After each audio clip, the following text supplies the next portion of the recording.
ഈ കാണുന്നത് അയോധ്യയിലെ രാമക്ഷേത്രമാണ്.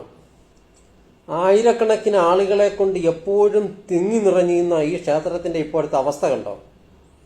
ഈ മോഷണ വിവരം പുറത്തു വന്നതിന് ശേഷം ഇവിടെ വരുന്ന ഭക്തർ ഇപ്പോൾ വരുന്നില്ല. ദിവസവും ലക്ഷക്കണക്കിന് ആളുകൾ വന്നുകൊണ്ടിരുന്ന ഈ സ്ഥലത്ത് ഇപ്പോൾ 100 താഴെ ആളുകളെ വരുന്നുള്ളതാ പറയുന്നത്. കാരണം ഇപ്പം നാണ്ട് ആളുകൾക്ക് ഫ്രീ ആയിട്ട് പോവാം, സെക്യൂരിറ്റികൾക്കൊന്നും ഒരു പണിയില്ല, അവരൊക്കെ വെറുതെ നിൽക്കുകയാണ്. ഈ RSSും വിശ്വ ഹിന്ദു പരിഷത്തും ഒക്കെ ഹിന്ദുവിന്റെ പേരിൽ നടത്തുന്ന ഈ കള്ളത്തരം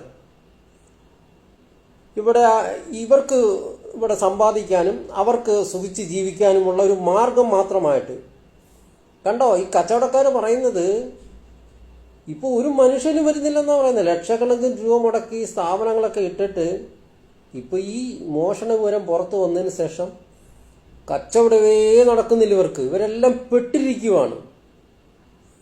ശ്രീരാമന്റെ പേരിൽ അധികാരത്തിലെത്തിയ ഇവർക്ക് അധികാരം മാത്രമായിരുന്നു ലക്ഷ്യം.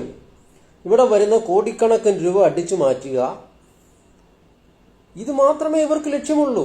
ഇവിടുത്തെ ജനങ്ങളെ ഭിന്നിപ്പിച്ച് ഭരിക്കുക. ഈ വിവാഹത്തിന്റെ ലക്ഷ്യം ഇതാണ്. വിശ്വ ഹിന്ദു പരിഷത്തിന്റെ RSSന്റെയും ലക്ഷ്യം ഇതാണ്.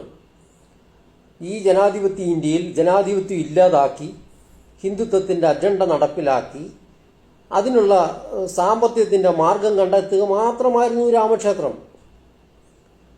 കോടിക്കണക്കിന് രൂപയുടെ മോഷണമാണ് ഇവർ നടത്തിക്കൊണ്ടിരിക്കുന്നത് എല്ലാ ക്ഷേത്രങ്ങളിൽ നിന്നും.